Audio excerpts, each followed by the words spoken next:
to start out by saying if you invite me to a Zoom call and you're smoking, I want you to know how egregiously offended I am by you partaking in utilizing nicotine, all right?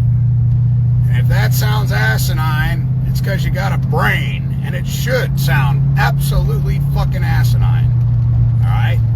Why I'm pointing that out is because the government does the same fucking thing, or at least people who purport to be government or act on behalf of government, all right? It's absolutely asinine. So I'm just going to do a short video, run you through it real quick, drop this knowledge on you guys. Do with it what you will. Go do your own research. We're going to talk about securities here. Talk about trust. We're going to talk about your annuities and futures. We're going to talk about assessing taxes.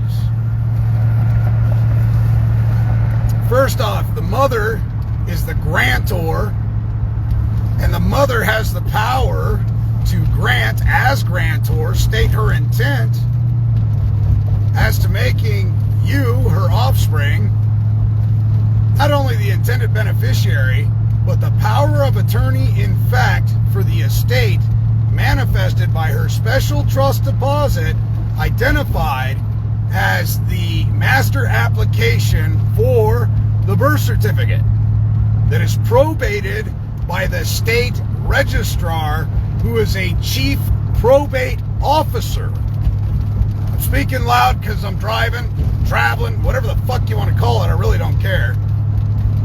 From point A to point B, and I want to make sure you guys can hear it.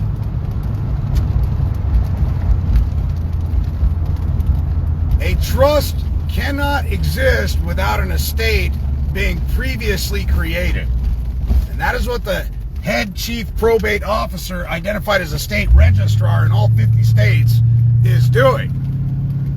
Your mother made a special trust deposit of value, and she got nothing in return for it, which manifests a trust relationship.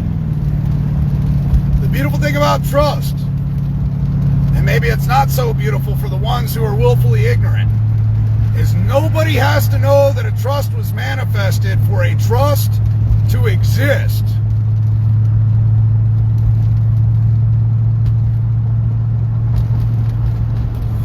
The agents and agency are usurping power otherwise not delegated to them through deception, coercion, and a multitude of other mechanisms utilized to extort, steal, engage in theft from the Social Security account, which is directly tied to your estate.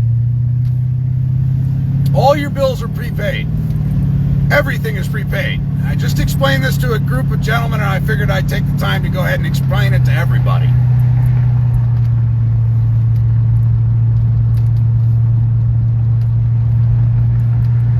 In 1913, the Federal Reserve Banking Act was signed and in fact put into force and effect. The Township Maternity Act was signed in 1921. It's important to know that Colonel Mandel House explained to a T.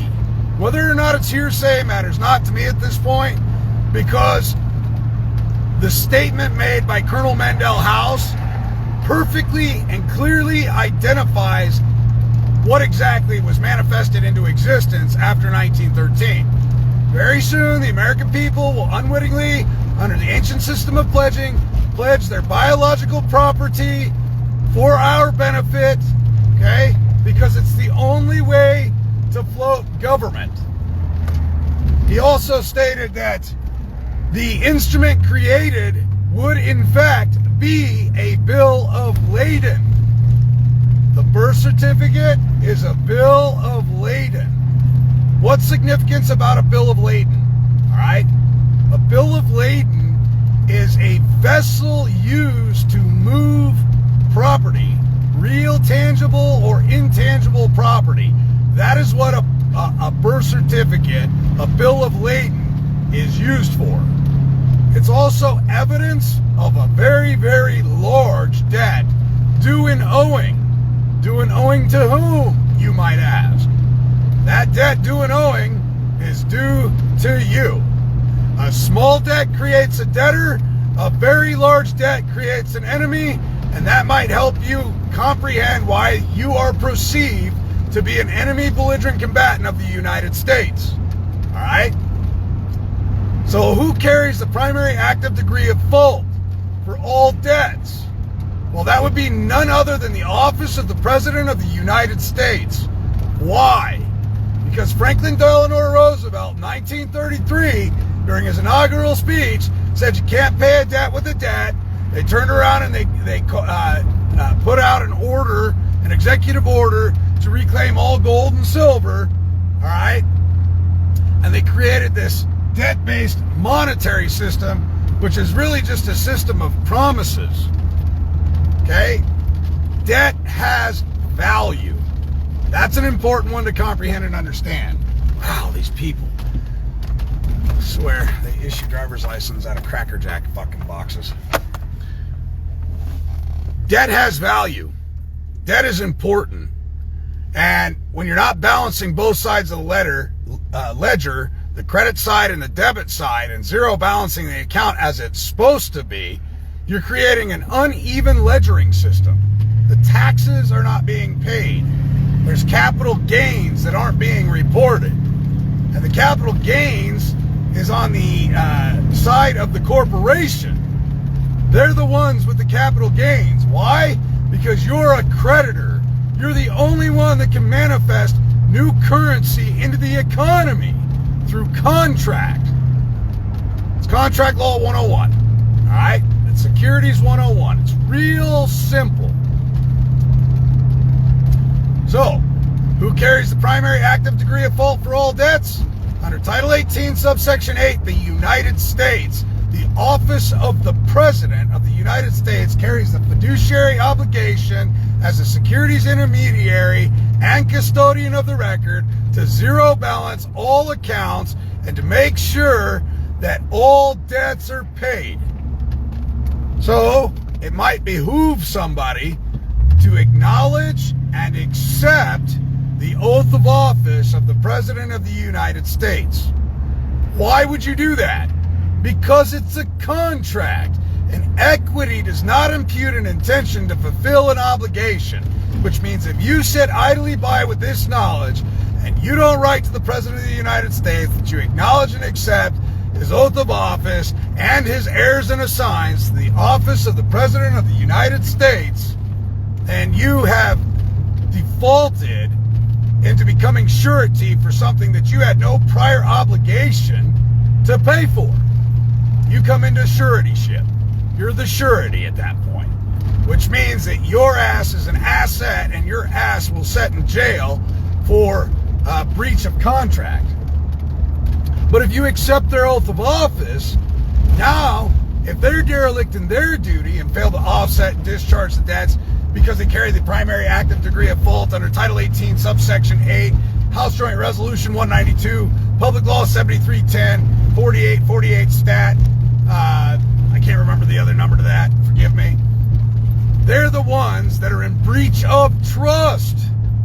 So the Form 56 is very important because it's not really that you're appointing Janet Yelling as your second proxy, but rather the office of the United States Treasury to offset and balance and discharge or set off, which all have different meanings. You have to go look them up. The ledgering system. The accounts payable, the accounts receivable, zero balance the account, make sure all rights, titles, interest, dividends, derivatives, debentures, hediments, general tangibles, general intangibles, chattel security, assets, trust residual, trust residue, futures, annuities, rents, profits, and proceeds are returned to the estate for the benefit of the beneficiary, or a bearer bond paper is issued to the beneficiary at said location at a specific date and time. The birth certificate, the first birth certificate ever created in North America, which is chattel paper, was created because one man wanted to sell another melanated man to a third party. And the third party had to inquire what proof he had that he owned the melanated man. That is how the birth certificates got manifested into the United States of America. Okay? And that same principle under the ancient system of pledging and being able to prove ownership through the law of merchant was manifested in the United States under the Reorganization Act in 1871. The reason the Reorganization Act had to occur was because the United States of America was cast into debt, all right, through a bunch of political subdivisions who opted to go into war. And the law of banking is this: whoever wins the war, whoever is the victor of the war, carries the primary obligation, the fiduciary responsibility of settling all debts on the loser's side of the war. That's banking, all right? The bankers needed to find a way to make money, and in times of peace, bankers aren't making squat. So they manifest every war, they fund both sides of the war, and it's because it generates new monies into the economy. That is why your military-industrial complex is so lucrative. It's big business. And I don't care if it's a war on drugs, a war on poverty, a war on whatever. Anytime they're saying it's a war, it's a banking issue, period. So the victor of the war carries the fiduciary obligation, the primary obligation to settle all debts of the loser. The loser also borrowed money from the bank, all right? And they borrowed because they themselves didn't have the funds to maintain or being engaged in war. So they had to produce some assets, some collateral, so that they could in turn receive loan, credits on account, permissible units, ones and zeros, ladies and gentlemen. It's not even physically printed into existence in the 21st century. A lot of it is just digitized.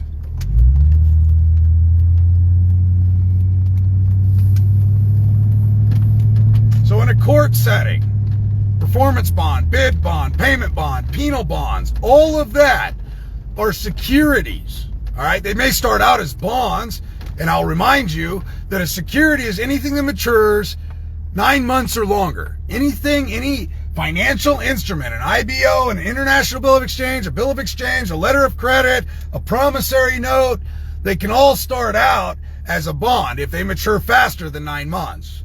But anything that exceeds 9 months is automatically classified as a security.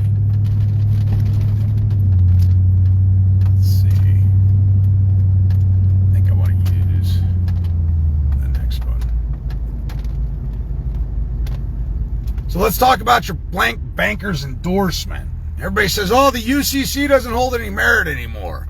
Yes, it does. And for the people out there that are saying the UCC doesn't carry any weight, doesn't hold any merit, that's how all of your private tribunals, your private Article 1, Section 8 courts are operating, ladies and gentlemen, through the UCC as a private ad hoc for-profit corporation, whisking away your securities, presuming and assuming that you abandon your interest in said securities. They're presuming and assuming to be the beneficiary by proxy, all right? And by proxy, they're presuming and assuming that you're the trustee carrying full liability for offsetting, discharging, or otherwise paying the alleged obligation through performance. The offerer of a contract is the debtor. The one who accepts the contract is the creditor. Everything is about contracts, period. It don't get any simpler than that, ladies and gentlemen. It takes a lot of time to comprehend it and wrap your head around it. People say, well, Derek, the Constitution doesn't apply anymore. That's cockamamie horseshit. It absolutely applies, so long as you accept it and acknowledge it, because why? The old maximum of equity comes around. Equity does not perfect an imperfect gift, all right?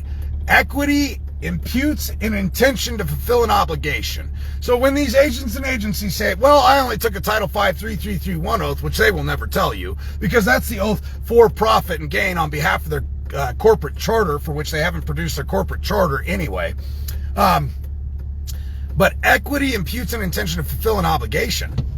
So when you understand that maximum, when you comprehend how powerful that maximum is, then you can hold them to the contract. Breach of trust is so egregious, people could spend the rest of their life in prison for such an atrocity, for such a crime. So, your clerk of the court is operating and filling multiple hats, one of which is a securities intermediary, a custodian of the record, responsible for zero balancing the accounts. You want to accept and acknowledge all charges. Just accept them. The second you start to argue in commercial law, you go into dishonor. There's no need to argue. I accept and acknowledge all charges, and I return for the same. Now they're responsible for balancing those accounts, ladies and gentlemen. I don't give a shit if they said I was doing 95 and a 60. Who gives a rat's ass?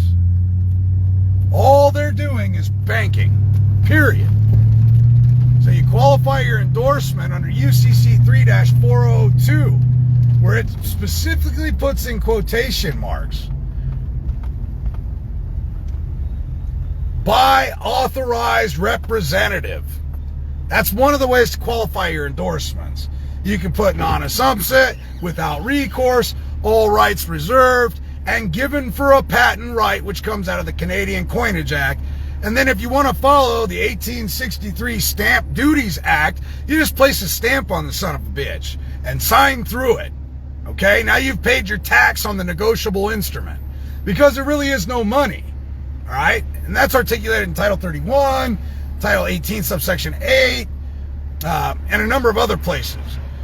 The only way you can truly pay a debt is articulated in Article 1, Section 10 of the United States Constitution, and it's found... There's an ambulance in front of me, you jackass, and I know better than to block an intersection. Fuck, people. Drive me crazy.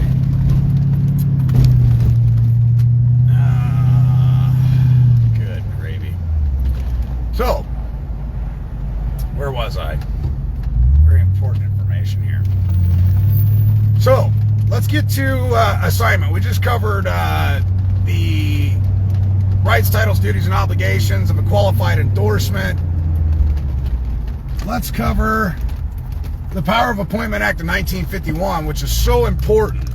Not only does the Power of Appointment Act express the trust, it shows you that it's there. All public officials under 63C and Jurisprudence 2D are in fact trustees of the American people, period. All right? But, much like the ICCPR, if you don't express it, they're allowed to presume and assume the contrary. That which is expressed conclusively and concisely removes that which is implied. You have to remove the presumptions and assumptions, all right? Real simple stuff. It's elementary how simple it is, and yet all the people out there running through all these processes like a chicken with their head cut off are not paying attention to the very elementary and foundational processes that need to be executed. You need to acknowledge and accept the estate as a beneficiary. You need to put the state registrar on notice. If your mother is passed, God rest her soul, it was never her intent to sell you into involuntary servitude and allow them to control the estate, which was manifested for your benefit. All right? It was your mother's intent, if she's gone, it was your mother's intent to ensure that you were the power of attorney when you reach age of majority to handle your affairs as a man. It's not about being greedy. Everybody's like, oh, I want like 15 cars and a Lambo and all this other stupid shit. When I was a younger guy looking at this, oh man, the dreams runneth wild, let me tell you. And as you get a little bit older, maybe it's a fact of maturing, you realize how much good you can do for your fellow man, how much help you can provide them and assist them in by doing things like in-ground greenhouses, writing letters of credit so you can get new electrical systems run through your community, writing bills of exchange or international bills of exchange so you can improve the plumbing in your community, help repair your community, provide credit or source of fundage to restore historical buildings and so forth. That's the kind of power you have when you understand this stuff.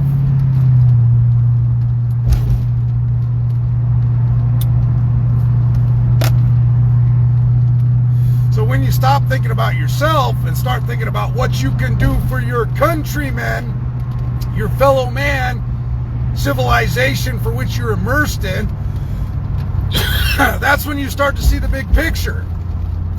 Let's go back to talking about the clerk of the court. She is a comptroller of the currency, negotiating the securities, using the CRIS system, the court registry investment system.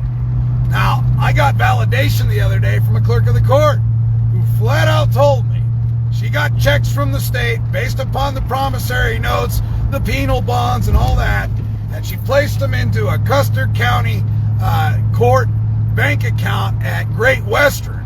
Well, those funds do not belong to the court system.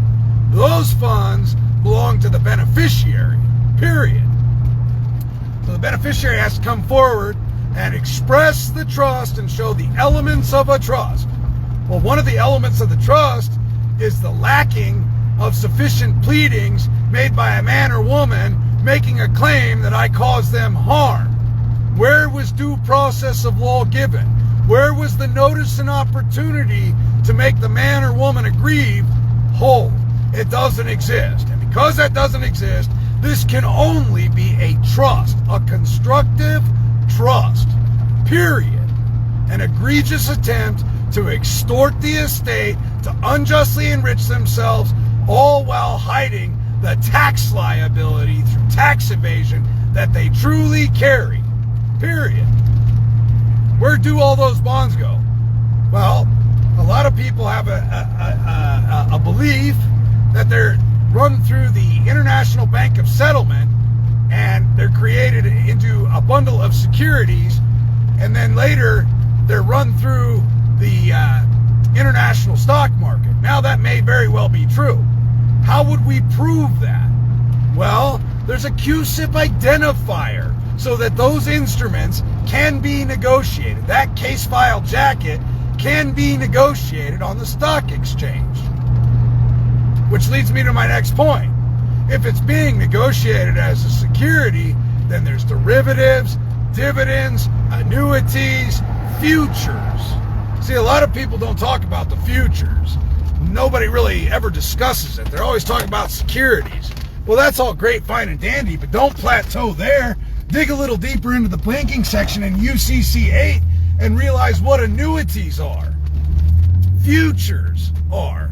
Futures are the futures expected to be produced by the securities that were generated by a banker's endorsement, an unqualified banker's endorsement that allowed these heathenish bastards to run off with your chattels, to run off with your securities, to run off with your rents, profits, and proceeds when they had a fiduciary duty to offset, discharge, and zero balance the account, but they didn't do that because nobody gave them any direction to do so. All right? People go, well, will I go to jail for this? Well, you might. If you don't know what you're talking about, you don't stand up and sound off like you got a fucking pair, you might. You might go to jail for failing to do it because you actually had an obligation to do so.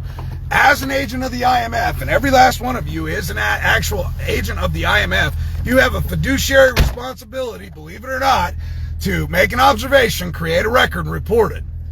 So what do you do if they don't provide a full accounting for the court case, a full accounting for the utilities? What do? Well, we talk to our friends at the SEC and we file identity theft. We also file identity theft with the Future Trade Commission. or the Federal Trade Commission, excuse me. And we also get a hold of the IRS, the criminal division within the IRS. All right? And we let them know that we believe tax evasion is afoot, which is a felony. And once they're informed of a possible felony, they have a fiduciary responsibility to pass that up the chain of command until it gets to the right person or man in office to investigate said claim. All right? And if it's found to be accurate and it's found to be true, if you file a 211 form with it, you also, and the 211 is with the IRS, you also get a finder's fee. All right? They incentivize you to do your due diligence and report these fuckers for tax evasion. All right? Because who knows what they're doing with those funds? They could be funding terrorism for all you know. The fucking tanks and airplanes and everything that was just given to ISIS and the Taliban, very well, you could have been an undisclosed contributor to that because you didn't do the accounting so the Treasury could zero out the balance and keep track of all those funds out there.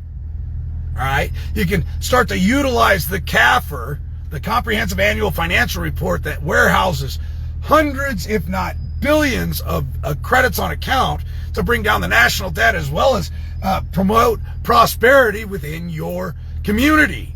These are all things that need to be talked about. So anyway, that's just a quick brief of what I was talking to some gentlemen about. They wanted to go, oh, we tracked down the QSIP. There's hundreds of millions in this account. We don't care about that.